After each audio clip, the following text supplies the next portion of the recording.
Welcome to the Evolve WMMA podcast, where we feature women who inspire, empower, and unleash excellence within a new generation of female warriors as they rise and evolve into the best possible versions of themselves through the power of mixed martial arts. Hey, hey, hey, this is Evolve WMMA, and I'm your host, Shelly Devine. So this week's guest is from Tel Aviv, Israel. And as she puts it, brace yourselves, war is coming. She will enter the Bellator cage to face Featherweight Fighter Cindy Dandois on November 9th. Only one will come out victorious. I'd like to welcome to the show Undefeated Featherweight, Big Bad Olga Rubin. Hi, hello. Hey, how are you? Welcome to the show. Thank you. Thank you so much for having me. Oh, this is awesome. I'm glad we could finally get it, to pick up.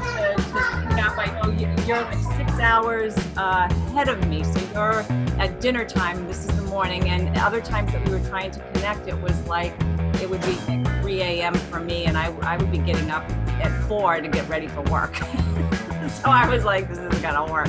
So I'm so thankful that you could come on today. Yeah, it's really hard to... It's so cool that we can do this, though. No problem.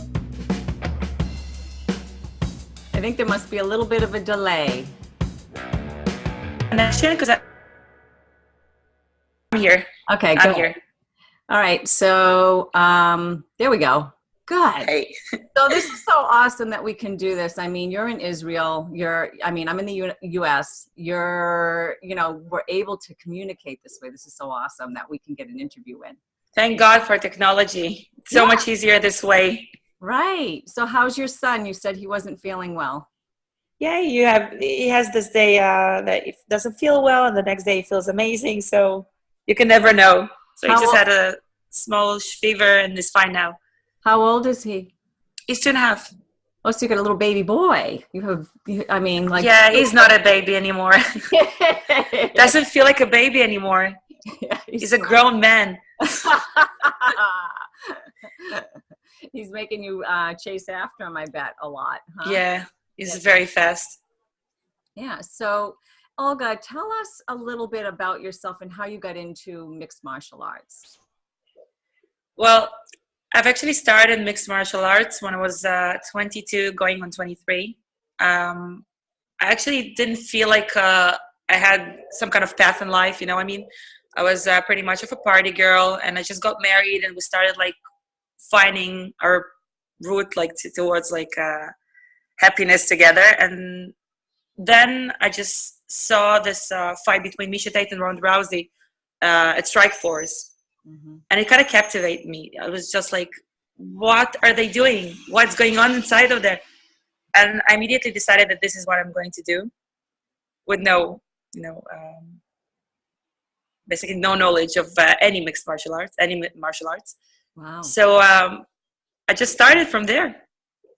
That's amazing. That fight inspired a lot of women. That's for sure. Inspired so many women, and it was televised, so it reached a lot of women in other countries, because the guys were already watching the UFC, worldwide. It was pretty much worldwide. So for you to be able to see that all the way over in Israel and be captivated and decide that you want to get into this. But did you have to do, this is one of the questions I wanted, did you have to do Krav Maga being, living in Israel and stuff? Did you have to learn and train in that at all as a young adult? Well, basically, because I was a kind of a troubled teen, I didn't serve the army. Mm-hmm. I didn't go to the army. And my mom actually started thinking of moving to the UK. At the same time, I was supposed to go to the army. So we decided I'm not going to go. And I'm going to move to UK with her. So I did not do any Krav Maga when I was a teenager. Yeah. I did take a couple of Krav Maga classes when I was already, doing MMA. Just, add some more spice in that. Yeah. So did your mom not want you to join the army? Have to go through that, or was it just worked out that way? It just worked out that way. again, I was really troubled. I didn't think I could be in a place to serve anybody at this moment. I was drinking a lot. I had anorexia. I was kind of like imbalanced. But yeah, it just didn't work out. Didn't work out for me serving the army. Yeah. Well, and then you got involved in martial arts though too. So I mean, it was going to hit you one way or the other, I guess. Yeah. Yeah. Oh, it seems like it. I mean, you had the opportunity where you lived in your country, and then I actually really enjoy Krav Maga. It's really fun. It's like unleash your beast. Yeah, exactly. So, I mean, like when you saw that in that fight with Ronda Rousey and Miesha Tate, when you were inspired by that, how did you, like decide that, oh, wow, I have this, this killer instinct, like I want to get in a cage and actually fight? What came over you that you decided that was something that you wanted to do? I'm not quite sure. I always thought of myself as being quite aggressive, but it was never unleashed. I was really, passive aggressive. I was really crying a lot and I didn't know how to take it out. But suddenly I saw this pure domination inside a cage of two women just going at it. And I was like, okay, this could be a great opportunity for me to actually feel true to myself. You know what I mean? I was just captivated. Yeah. Can you recall some instances prior to seeing that you felt like you were physically, wanted to kind of, release that kind of, impulse? Like, I mean, men typically are allowed to do that. And the reason why I'm going into this is like, so other women can hear that there is a part in women that are extremely aggressive and can be violent, and it's okay. Exactly. Still can't get their head around what you do.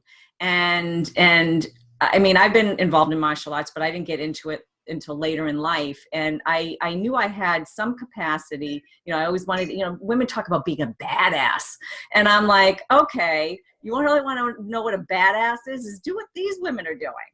They're the badasses. Plus they're being moms. Plus they're working other jobs just to be able to fight and do what they're doing, unless they have a really good contract with, a top quality promotion company. So I just, it cracks me up when women do say that they're a badass when they go out and they do some of these other things. But I'm like, really identify this other aspect of yourself, this killer, this fight or flight instinct, and that you're in the cage and you're like actually dealing with it. Right? Yeah, exactly. I couldn't say it any better. You do have this killer instinct in you. But it is sportive, it became a sport for me. It's I'm a completely calm and like non-aggressive person when it has to do with my everyday life. Like I'm a full-time mom. I coach kids. I'm a very calm and non-aggressive person. And then I have the opportunity to go inside my training facility and just work. And then this work goes into the cage and I can really have fun with it. Yeah. And it's real physical work too. There's got to be kind of a joy in the physicality of it, because you get results. You get physical results within your body. You had mentioned earlier, is it okay that we talk about the anorexia? Yeah, of course. Yeah. So you had said when you were younger, and a lot of young girls deal with this, or bulimia, and then too, you're now being a fighter, do you have to cut weight, or are you natural? Yeah. So you cut weight. So you're still dealing with that kind of, okay, how do I manage it in a healthy way, this weight loss and this weight cut, and then how did you manage that in your life, dealing with the anorexia and then going into the fight world and getting healthy and healthy minded and doing it appropriately where you're cutting weight in a safe way? It's actually really interesting. I've never thought about this before. It's amazing you're asking me those questions. Makes me really think like deep inside. I started MMA. I was already starting to build some muscle, and it made me feel good about myself. Actually, it made me be very, very happy with my body. So even when I'm bulking up and I'm trying to gain some more muscles, between fights, it feels okay. It doesn't feel like I'm overly controlling my portions, or I'm just constantly eating healthy, eating proper meals. And when I'm cutting weight, this doesn't kick in. It's amazing. Just, I'm a professional. I need to make sure that I'm on weight, but it has to be in a healthy way. Yeah. Because I need to go inside the cage and then perform. Because if I'm not well, I won't perform well. So it kind of just never kicks in. Mm-hmm. Yeah, but I am very happy with my body right now. I've never felt so like confident about it. That's awesome. So there was a mindset shift, it sounds like. Exactly. And, yeah, like you just changed perspectives, and you were able to be yourself. I mean, you just a few minutes ago you had said, I could get into this and really release a real part of me, like, training in mixed martial arts, and it sounds like you have a sense of comfort and satisfaction in that. Yeah. Yeah. I feel like I'm doing exactly what I was intended to do. Wow. It's a bit pity that I started it very, very late in my life. I wanted to start it earlier on, but yeah. I'm really happy where I am right now. Yeah, you're very blessed in the sense that you have the opportunity to actually perform in a top level promotion, because you do have coming up at Bellator. You're fighting Cindy Dandois, who's been around for a bit. She's 12 and something, and you're 12 and 3. Yeah, 12 and 3, and you're undefeated.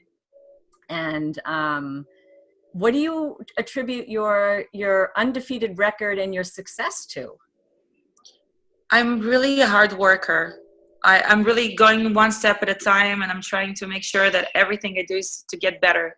And I'm very tenacious and hard worker. So when I want something, I'm going to get it. Mm-hmm. So I think I had most options of just dropping out of fights and not fighting, or like having excuses why I wasn't, performing well enough, but it's not, just to get better. Mm-hmm. I did go step in the cage for the first time in my life 6 months after I had my baby. So when I knew that Bellator is coming to Israel, I was said like, no way, I'm not going to be inside that cage. So like I had to like lose 20 kilos in a couple of months, and I was breastfeeding, and I was like a new mom. Yeah. I mean, the physical changes in your body, I mean, dealing even with all that, and you delivered the baby naturally. I'm taking it, because if you had a C-section, you wouldn't have been able to do that. Thank God I had the opportunity to do so. Yeah. I mean, that to me, in and of itself, that women, and there's several other women that have had children, and then they fight like, a few months later after they have their kid. And I'm like, how do they do that? And I mean, it is extreme, and it is crazy. Yeah, it's crazy, and it is extreme, and I would not recommend it to any person, right? I was just like thinking, I'm 27. I have to start my career now, otherwise this is not going to happen. Right. So I had to jump on the opportunity and just not look back. But otherwise, I would advise women to take their time getting back to the shape, because it's the healthy way to do so. Mm-hmm. I mean, I gotta think. I mean, you're training too while you're pregnant, and if you have any issues, I mean, you must be in touch. I mean, what I gotta ask, because it's like, what was the scenario like? I mean, you found out you're pregnant, and then you're like, okay, this opportunity's coming up. I want to fight, and or whatever. And you're training. How did you manage that? And what did your physician say? Your OBGYN saying, oh my gosh, and what was it like? Your training partners, what was it like to train with them? How do they look at you? They must have, I mean, you got the belly and you're like, Yeah. This is the first time people actually ask me about that, because it kind of ignored the entire pregnancy and birth situation, just immediately go to, what, she actually went to the cage like 6 months postpartum. But I was actually, I wanted to go to the Jiu-Jitsu Europeans. Uh-huh. So I was working towards that goal, and we found out we were expecting a baby, and it was already 2 months in. Oh my God. And the physician actually told me beforehand that like my hormonal changes are very imbalanced, so you probably cannot get pregnant by yourself. So like you cannot be a mom without IVF. So I was like, okay, I kind of like accepted the fact that I'm not going to be a mom until like a later stage in my life, maybe. So when we found out I was pregnant, I felt like I didn't know what to expect. You know what I mean? I felt like I'm happy, but I'm sad because like my career, but I didn't know what to think. So I just continued doing whatever I did before, except the contact. So I didn't do any contact sports. I did, hit the heavy bag and pads, and I did do a bit jiu-jitsu, but mostly flow movements and not lying on my belly. I was very in control. My sparring partners, they're 90%, 99% guys. So like, they didn't know what to do with me. They're like, I can imagine. Girl, like this is weird. This is awkward. Your belly's poking at me. Yeah. But I kind of felt like funny about that. Yeah. So yeah, I just had to continue. Like, wow. My goal is the same one. That's just totally badass. When I think of that's crazy. A pregnant woman training for a fight and delivering a baby and then getting in the cage 3 months later. I'm like, that's just wow. That's crazy. I know. It's awesome, and then making weight too. Yeah, but that's a part of being professional. I think making weight for women MMA, it has to be spot on. You cannot say I have girly problems, I could not make weight. This is unprofessional. So I did everything I could to make sure that this is not going to happen. Yeah, that's amazing. I'm like blown away. I'm like, wow. And I would imagine a lot of people that are close to you and around you must have felt the same way too. And coming out with a win during that time too. I mean, you came out with a win, and to be able to do that, people must, your closest, your husband, the people that are with you must have been like, damn, girl, I'm inspired, Yeah, I think most of them did, because they didn't understand what I was planning to do, because I was, getting inside the vibe of, I'm an MMA fighter. Yeah, I had 2 amateur fights. Yeah, I got pregnant. I'm still an MMA fighter. I still want to fight. I'm the same person I was before that, and my goals are the same. So I think whenever that same moment I said that to my husband, he was like, okay, maybe this is not a hobby. Maybe this is your path. This is your career. So this is what you should be doing. Wow. So since then, he was like extremely over the top, trying to help me out and make sure that he's got my back. Wow. Does he train too, or does he train in MMA, or is he? No, he's actually not training at MMA. He's training for himself, but not martial arts. Yeah. Yeah. So. But he's a big fan. Yeah. Well, he must be, and he's your number 1 fan. That's for sure. Yeah. Yeah. But that's really amazing that he supported you in such an unconventional field, career. And while you were pregnant too, and not, was there concern at any point during your pregnancy for, anything, going wrong, or, sometimes people have difficulty during their pregnancies. I mean, you obviously had a healthy pregnancy. Well, yeah, I had a very healthy pregnancy, but I did have a small meltdown. I had my dog, we found out he got cancer, and I was 7 months pregnant. Oh, wow. And we had to put him down, and this was like my baby. So I had such a huge meltdown that I started having contractions when I was 30 weeks pregnant. So this was the only thing that went wrong, and I stopped training for a while till I gave birth, and then it was fine. But nothing that has to do with training. Wow. That's really, I mean, I'm sorry about. It's all about, being in control. Yeah. That's the whole thing.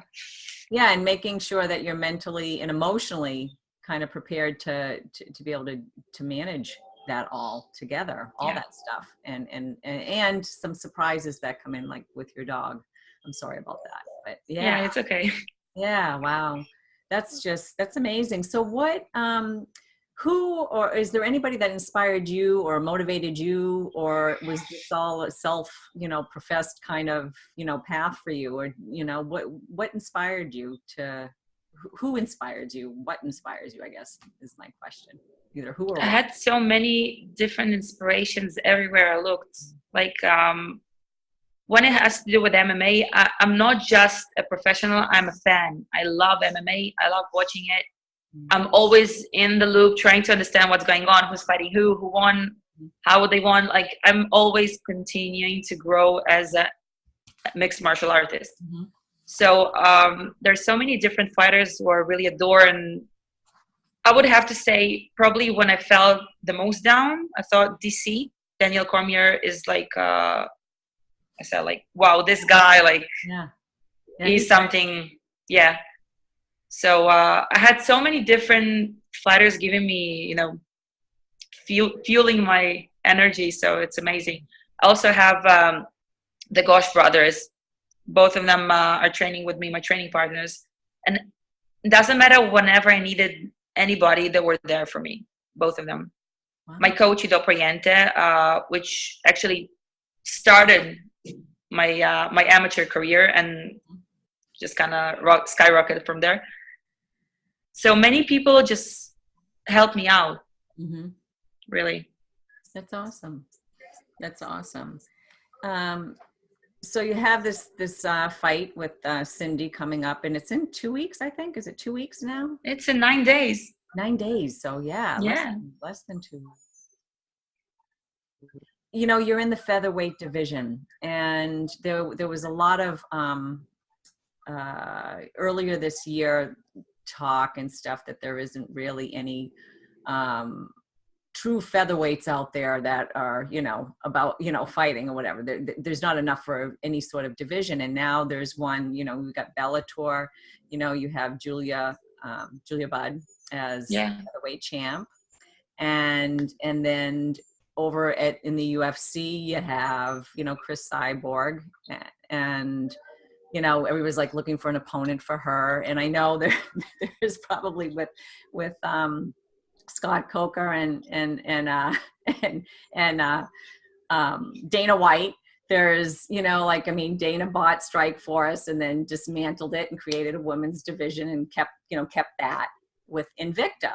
So we're seeing a little bit more on, and it's been a focus of my, I guess my podcast, even a little bit of, you know, trying to help bring attention to the featherweight division. And you're part of that. That's a main interest of mine. And I'm glad Cindy, actually, because she's been looking for a fight for a while, and Bellator picked her up. And I'm like, it's awesome that she has a fight now. She can, you know, fight. You know what? I really respect Cindy for that, because she was a free agent.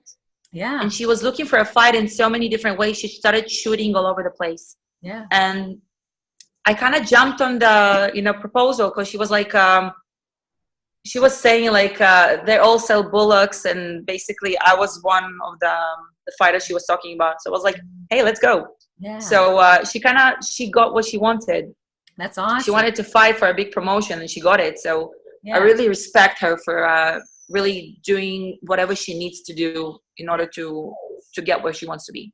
Yeah, that's awesome that you recognize that, because there is, you know, some fights that aren't happening out there, not in, you know, so much in Bellator, but in, like, say, the UFC. There's the way that they've been handling, and that is kind of like the biggest known one. You know, Bellator, I would say, is the second, and then for women, Invicta's, you know, one that brings women to the stage, and they get, you know, some exposure, greater exposure than they would otherwise. And so it's this kind of like thing that, you know, I'm observing as a fan, because I'll watch all of them, and seeing, well, there's this great featherweight here, and there's other featherweights here, and nobody's picking them up.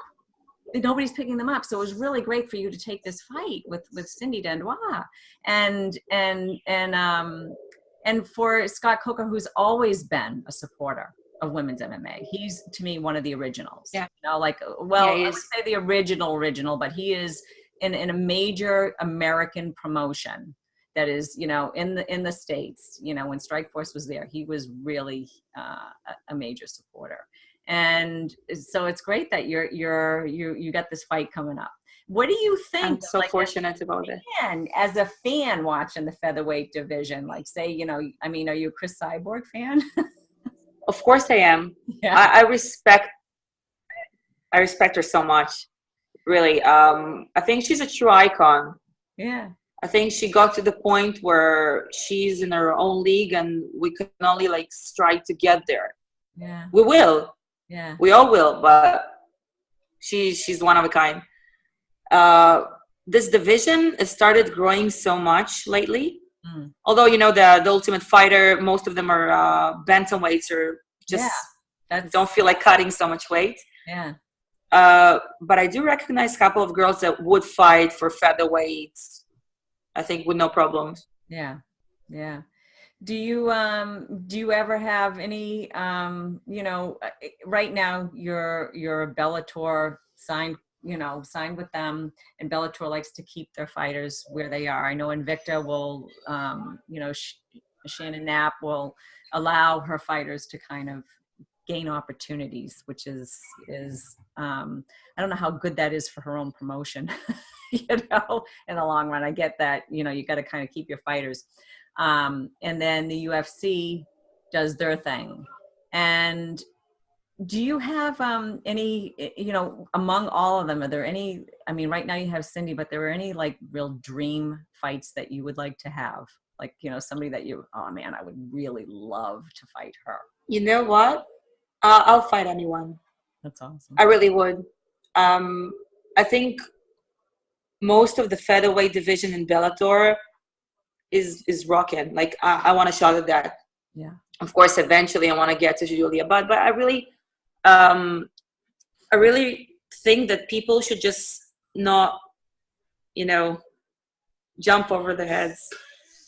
You know what I mean? Like I'm just an up and comer. I'm 4-0. I want to get there. Yeah. I want to take my time and get there. Yeah. I want to learn more. I want to be more. Awesome. So one step at a time. That's what you tell me. That's what you're telling me. I have so many names to give you right now, but like I'll fight anyone, really. Yeah. Yeah. That's awesome. Do you so do you have what are your goals for, say, maybe the next 3 years, personal or business wise? First of all, to be Bellator's featherweight champion, of course. Mm-hmm. I wanna really make my own brand. Mm-hmm. I want to inspire others the way that they inspired me. Mm. I want to be a bit bigger and better in every way. Mm. So you want to be your own brand. That sounds interesting. I like that. How are you thinking about that when you say you want to be your own brand? I mean, it'll be the Olga Rubin, and then how do you want to appear? Is it to young, you know, small young girls, say maybe in their, you know, adolescent years, elementary school, or do you want teenagers or you know, college women, or do you want to be do you want to inspire men? I think like I had so many different stages of my life that I have been through, and I think I would like to inspire as many people as I can. I think I would like to touch as many people as I can. I had through it all. I had anorexia. I had drinking problems when I was a teen. I had major back issues when I was 15. I had 2 vertebrae, slip discs. Even to young girls and maybe to women who was in their college and they just don't know what to do with themselves, or women who has been harassed and they don't know how to learn how to defend themselves. There's so many different ways. I'm actually hosting a free seminar in a couple of days in Israel for all my Facebook friends, female Facebook friends, to just come in and participate and just raise awareness for women who have been harassed sometime in their life. Sexually, so, or like, in all ways. Any ways. What ways? I mean, I see, you know, sexual harassment, but I can't think. I'm like, I'm drawing a blank. But what other ways do you see women being harassed, and how they can handle that through martial arts? Just basically being oppressed in the work, at home. Maybe they want to say more, but they don't feel they can, or their voice is not big enough, or they want to speak up, but they can't speak for themselves. There's so many different ways that we sometimes feel that we're not good enough, or we're not cutting out to be like men. And just make sure that women understand that everything that say it's okay. Mm-hmm. I had felt like this a lot of times in my life. Mm. So if I can inspire others to not feel like that, I would really be honored. Mm. When you were younger, what did you attribute to, feeling somehow disempowered? Because was it because did you feel like it was because you were female, or was it just the general kind of, what was going on in wherever you lived, maybe at your school or home environment, or what messages were you getting that left you feeling disempowered, where you couldn't speak your mind or be yourself? And where I live, usually men are very open. They're very they speak their minds. They're very loud. They're sometimes can be very aggressive in their approach. And as a teen, I never felt like I have an option to actually answer back. Maybe it's just something that I felt from my environment, from the female environment. Like, you know what? Just let it go. Just don't mess with that. Yeah. So it's just this overall feeling that you cannot really speak your mind, or you cannot answer back. Did you feel fearful of your safety at all? Like, and it doesn't, and I don't mean like, somebody's going to beat you up, but somehow that you're somehow going to be maybe verbally abused, maybe, or emotionally abused somehow. Could be passive aggressive behavior, or yeah. And I think all women do. Yeah. I don't think I can name even one woman that I know that hasn't been through anything like that. Yeah. I guess I'm just identifying it, because it's once you start identifying it, and if there are, I think this happens at a very young age. I think we get there's a period of time when we're young girls, say maybe 0 to 7, and we feel okay in our skin, and then something shifts and it happens. We develop breasts. We start to develop breasts, or we start to become, turning in from young adolescent girl to, a teen, preteen, prepubescent. And there's a shift and a change, and boys' reactions change towards us. And there's teasing that happens in elementary school. And I think those things, then you start to shut down as being a girl, and you start to feel like, oh, I'm somehow not good enough because I'm female. And I think culturally, and I don't know if that happened, I felt it in the US here when I was in grade school. And it wasn't just from boys, it was from girls too. And which could be much more mean than yes, much more damaging too, because it stunts your ability to kind of, stand up for yourself sometimes, especially if it happens to somebody who's older than you, because you've been taught to respect your elders, or it's a hierarchy kind of thing happening too. Yeah, I think in that stage in life, boys and girls can be really mean. Yeah. And sometimes their own insecurities make other people suffer. And then it just kind of, it's like a snowball. Yeah, snowballs. It's kind of snowballs. Yeah. So it's not only US, it's everywhere. It's in Israel, it's in the UK. From what I saw, it's everywhere. Teenagers are mean. The things they say, they're mean, of course.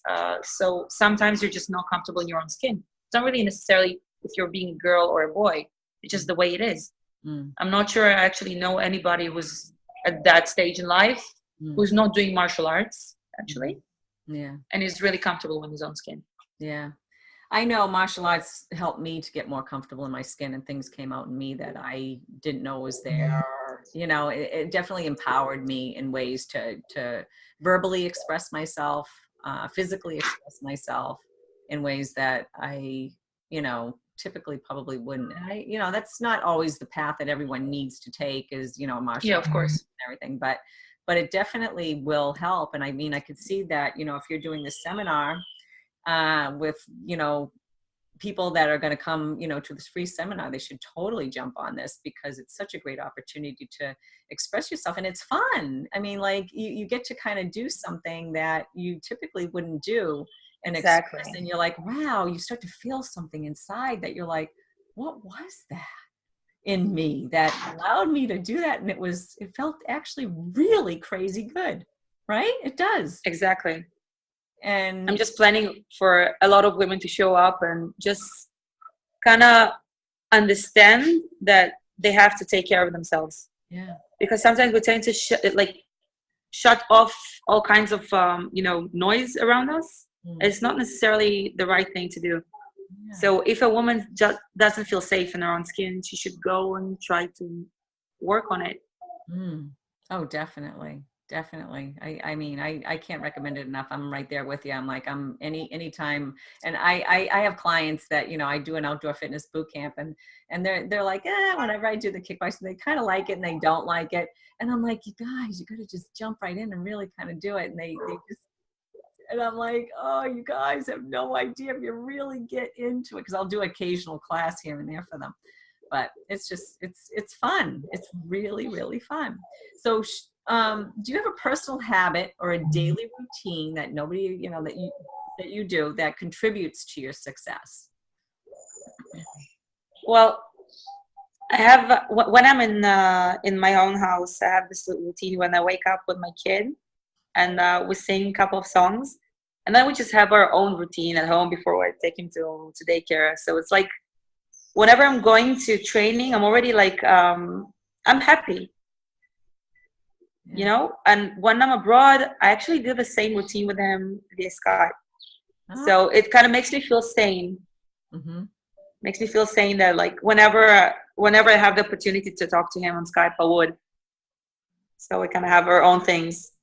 Oh, that's beautiful. That's really beautiful in that you do this kind of happy kind of thing with him and share a moment. You're in the moment with him, obviously. Yeah. You're doing, you're really there. And so I would say it's being in the moment and setting up to bringing joy into your life. And that's your joy, right? Yeah, it makes me feel much better. So even when I know I have a really hard training session coming up, I'm like, okay, I have like a 5 minutes all to myself and my son. So very good. Yeah, wow. That's so cool. I love it. Could you share a story of a time in your journey as a martial artist when you experienced an aha moment of realization? Aha moments. I think after my first amateur fight, I guess. Like, oh, this is exactly what I thought it would be. Feels amazing. This is what I intend to do. Wow. I have so many, actually. I'm not quite sure I can name one or two. Just so many aha moments.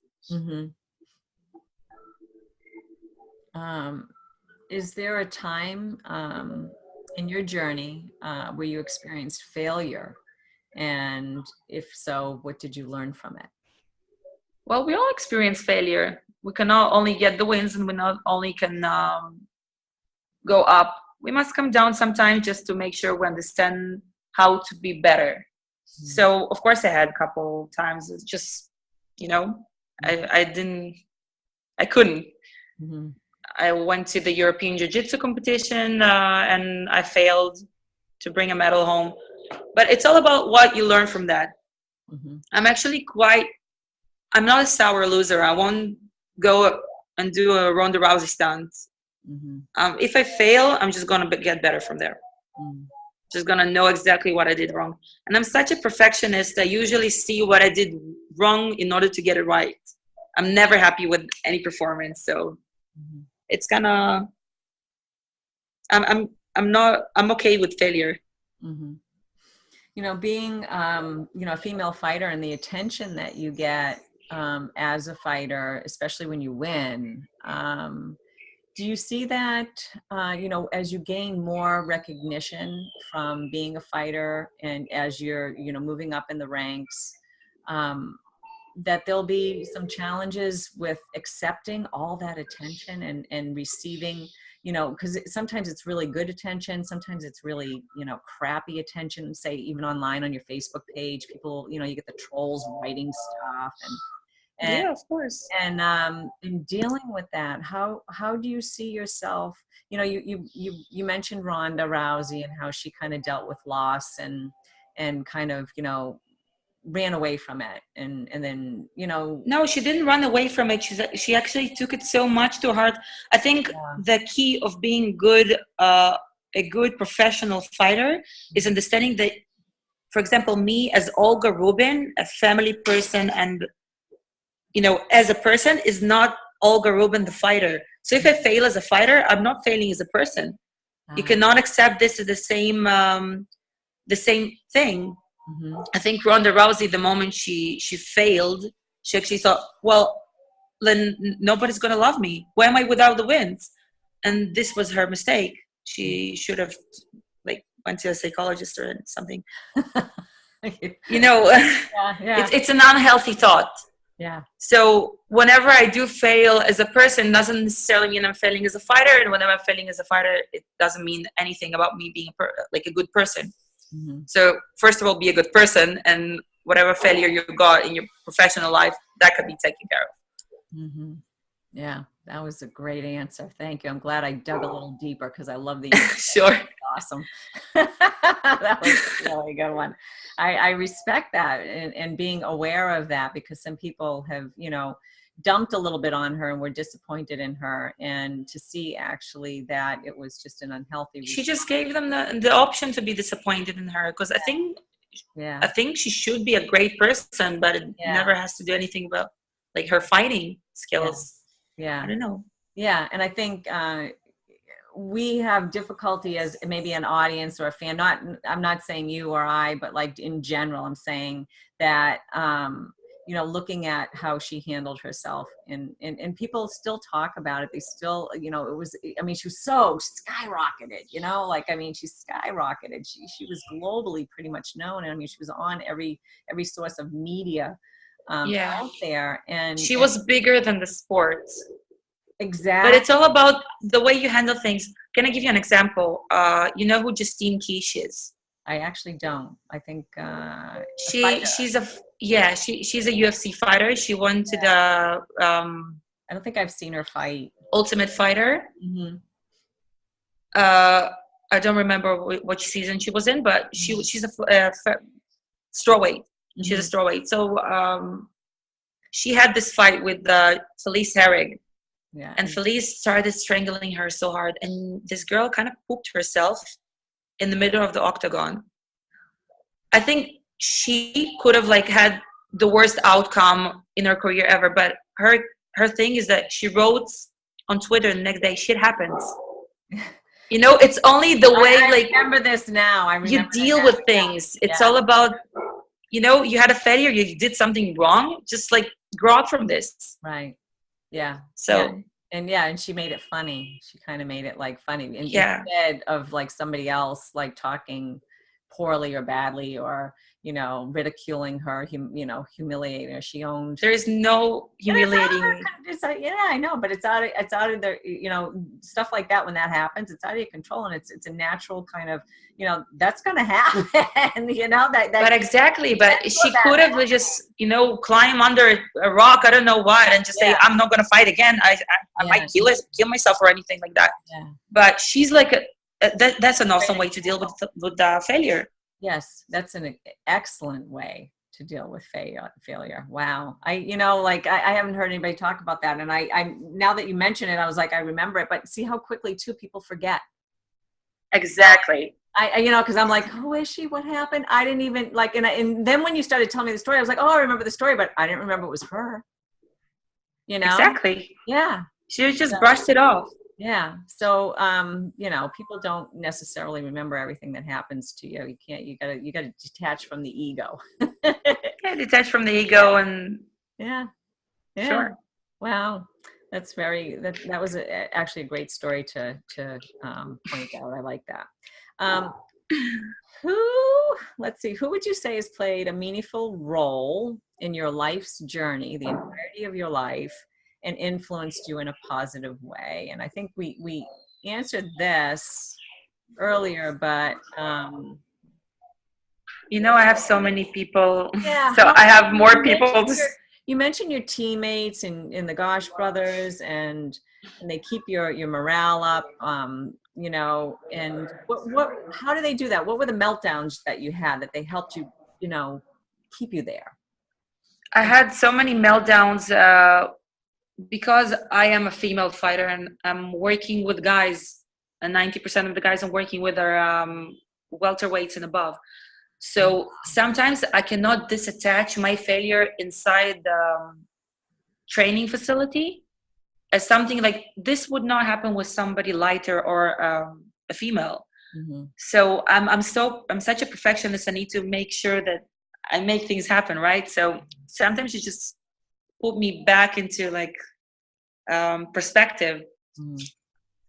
And except that, like, they're really good friends of mine. So when we're not training, we're always together. Mm-hmm. That's cool. So I had a thought about like when you are training and you're learning and you're in these high intense situations sometimes during your training, especially during fight camp. I know like at the gyms that, you know, I used to go to, you know, they would have like, you know, the Shark Tank where, you know, you're in there and they one fresh opponent after another. In Israel, we call it a bit different. Yeah. What do you do? In Israel, we call it a whore tank. Whore tank. Yeah. Oh no. Because usually you're lying on your back, you know, Yeah, while right. people are like keep. Yeah, screwing with you. Yeah. Oh wow. But how do you relate that type of training, that mentality, what is happening in there? How do you relate it to, you know, your everyday life, like things that occur in your everyday life, and how do you use that to, you know, to get through trials and tribulations, you know, like, you know, balancing your checkbook, or, you know, when your kid's sick and, you know, you're ready to pull your hair out because, you know, they can't be satisfied somehow and you haven't gotten any sleep or whatever, you know, whatever it is. How do you manage that, and how do you see, you know, in martial arts, your training help with that? Again, I think when we're speaking about such high intensity trainings, I usually disattach my personal life with my work. Mm-hmm. I'm actually doing that quite well. I'm okay on the mat. I have my mat problems, right? But the moment I need to like go back to reality, I'm completely fine with it, and it actually makes me quite more calm as a person. So I'm not going to yell on my accountant, right? Mm-hmm. Just gonna have more patience to explain things, and I'm more patient with my kid because I have such you know, intense workouts. But I think it's just about the adrenaline. So when the adrenaline comes down, it takes away this Shark Tank sensation. Right. Wow. Adrenaline is definitely when you get in the cage. Do you still have that adrenaline kind of? Oh yeah. Yeah. Sure. Yeah. Some of the fighters that I've interviewed, we've spoken about fear, and they typically, some of them have said, you know, that just beforehand and how they handle fear before getting in the cage. But what is your greatest challenge been when dealing with fear, and how do you overcome it? Well, usually when I get this fear, I wouldn't necessarily say fear. I would say I'm hesitant. Mm-hmm. Or hazardous. You know, I'm sometimes like just before a fight, when I'm just behind the stage, I feel like maybe I won't perform well, and maybe you know, there's so many different things that this little devil can say, you know, on the side of the ear. Yeah. And 90% of the things will be, you're not good enough, you're not prepared enough, you didn't do everything you could. And I just usually try to answer back. I know it sounds really freakishly weird. No, it doesn't, because I think all of us on some level are doing. Yeah, I just do it like out loud. I just say, no, you actually prepared well enough because you've done all your training sessions and you've done this and that. Then like, you're not good enough. Yeah, you are. You're good enough. And then like, what happens if you get knocked out? Like, yeah, you probably just, shit happens and we'll continue going on. So like, I'm trying to just answer back on any question I have in mind, basically. And if I hear that, I'm fine, I'm okay, then I'm good to go. Yeah, that whole thought pattern of not being enough, I think, is one of the biggest problems people have with a lack of self-esteem or self-empowerment, and they have to develop that self-esteem and do that through that mental talk. Yes, I did this, and actually praise yourself, edify yourself in a way that, yeah, I am good enough. And I did do good enough. I did put the work in. I did do this. So I am ready. And if I'm not, well, I'm going to learn something in the process. And exactly. That's the only way to do what we do. Like, yeah, if every time I just let the demons continue talking, and I would probably wouldn't be where I am, because I think I have those every day. Like, I'm getting up, I need to go training. No, you probably shouldn't go to training. You don't feel so well, or your nose is slightly constipated. It's just, there's always this annoying voice that will tell you that you're not good enough, or you're not doing something right. And just, you have to make sure it disappears.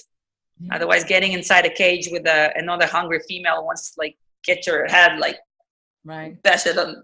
Yeah, you just can't do it. Yeah.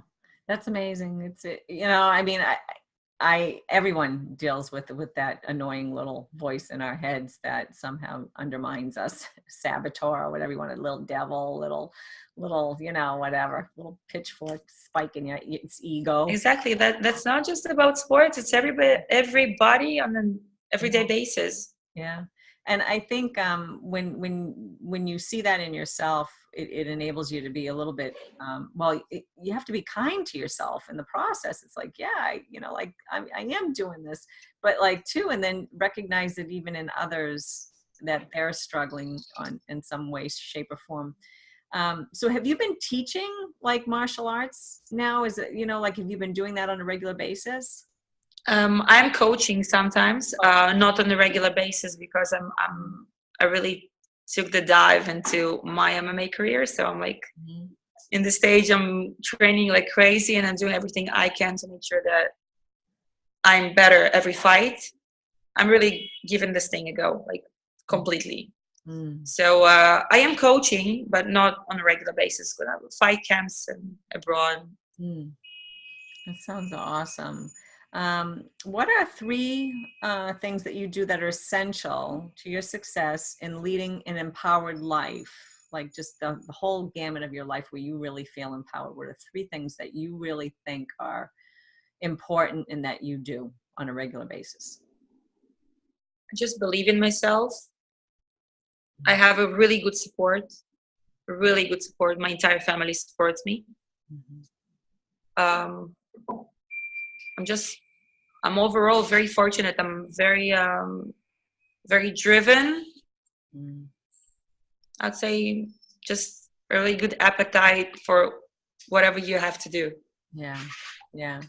It says here that you really try to find solutions to your problems instead of having them control you. Yeah.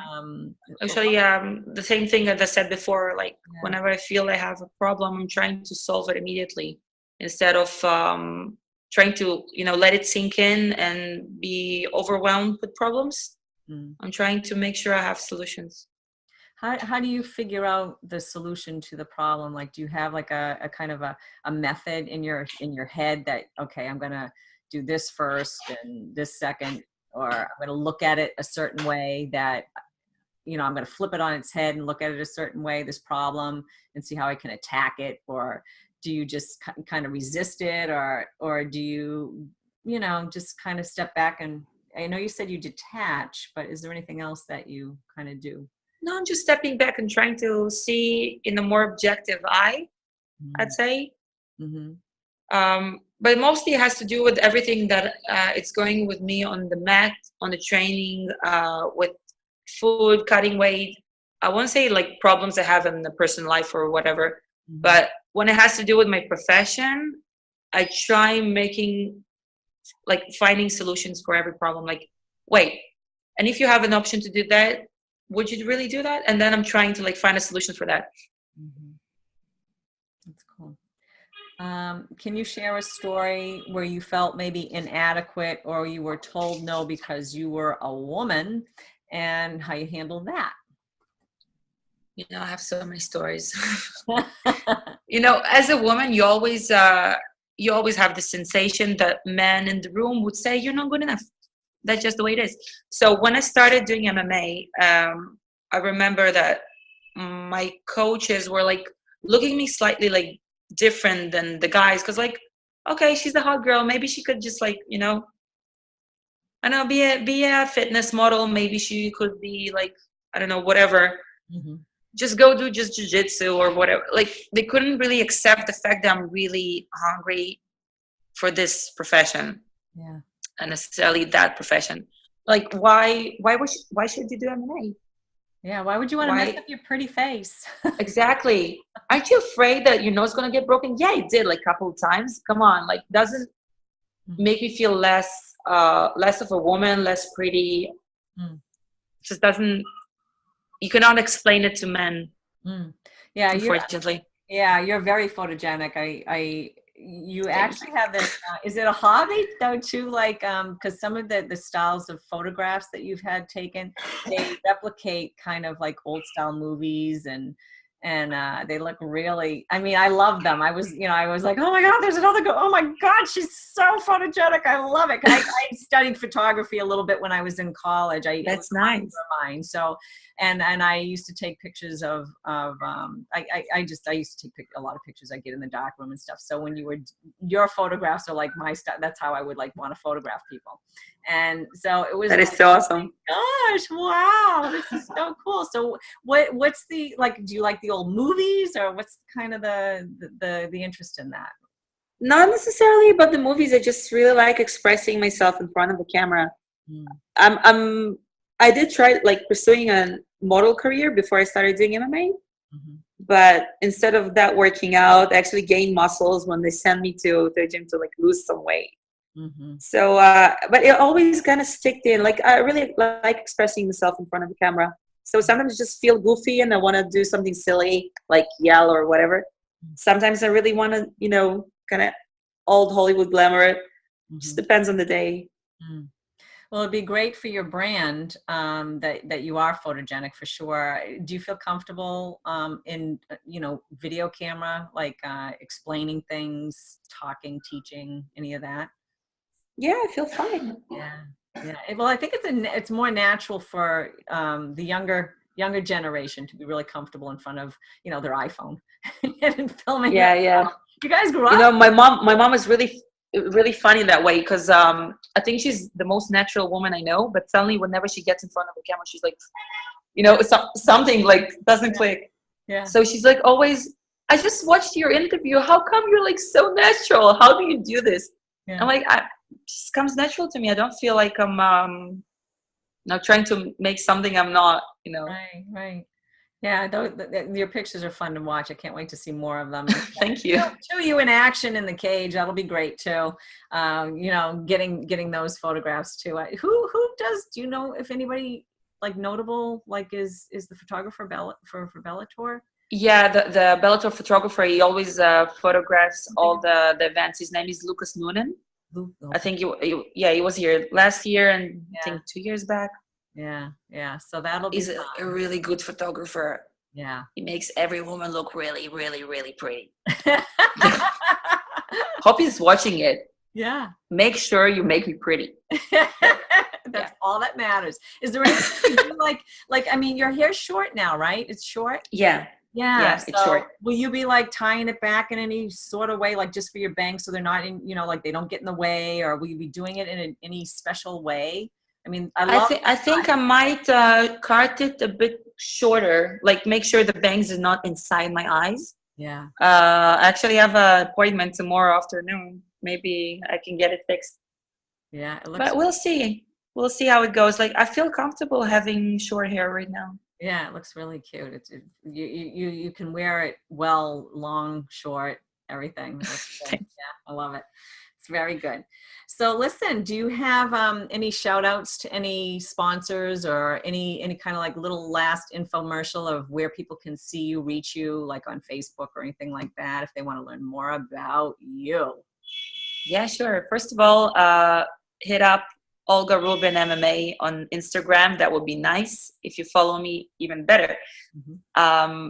I want to shout out to my manager and coach, Brad One Punch Pickett, in the One Punch Management with the Kev, and Fight TLV for sponsoring me a lot during this camp and the last one.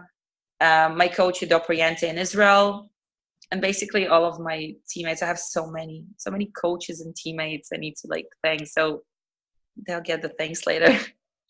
And then a little about your up and coming fight. Yeah. Oh my God. I have you see what's going on? You see? Too much things in the head. But yeah, I'm fighting on Bellator 209 card. I'm fighting Cindy Dandois. This is going to be a very exciting fight. We're going to leave everything inside the cage and may the best woman win. Awesome. So that's November 15th, Bellator. It's a Thursday night, right? Is it Thursday night? It's a Thursday night, yeah. Yeah. So, and that's publicized on, do you know what station it's on, or? It's Paramount. It should be, is it Fox or Spike, or what is it? It's Paramount. They stopped working with Spike. Okay. I think it should be aired on Friday, the next day. Okay, because that's the confusing part. So you guys will be fighting. All right, it'll be Thursday, probably yours, but then back here in the States, it'll probably be on Friday. Is that right? No, it should be Thursday noon, like for you guys. Oh, maybe that's. But it's gonna be aired the next day. Okay, because it's in Israel, isn't it? Yes. Yes. Okay, so that's the confusion. I'll have to look that up and figure out when that actually is going to be aired here, because that always messes things up. Because I was like, it's on Thursday. I thought they usually had their fights on Friday, so I don't know. Exactly, but because of religious reasons, they cannot host it on Fridays in Tel Aviv, because most of religious people cannot attend the show. So that's why. Oh, well, that's a bit of like information I wouldn't have known, and nobody back here probably would have known. So that's cool. Yeah. Thank you for sharing that. That's sure. That's really awesome. Well, I want to thank you so much, Olga, for being on the show and taking the time. Shelly, thanks for having me. Oh, this is awesome. I'm so awesome to know you. I can't wait to see you and Cindy, go at it. I love Cindy and I love you. And I'm like, I can't wait to see you guys just, bang it Exactly. out. That's going to be awesome. So thank you so much. Good luck with your fight camp, and hopefully we can get you on the show again too. I would love it. Awesome. Thank you so much. So that was awesome. That was with Olga Rubin, who's got an upcoming fight. And I'll say it again, Bellator 209 on November 15th. Not sure of the time yet, but wow, what an inspiration she is. She's been through a lot as a young adult and kind of found her career path. And I think she'll be a great inspiration for young women and guys coming up that are struggling with, whatever they are in their lives, just to trying to be more of themselves. So if you like what you heard today and are eager to hear more, remember to subscribe or download on iTunes and help our ratings out by giving us an awesome review. You can also find us on Spotify at Evolve Women's MMA. Or you can sign up on our blog at evolvewmma.com and get updates on upcoming guests and the latest Evolve WMMA episode. Or if you prefer to watch us, you can see us on YouTube at Women's MMA. So show your support by making a pledge too on Patreon.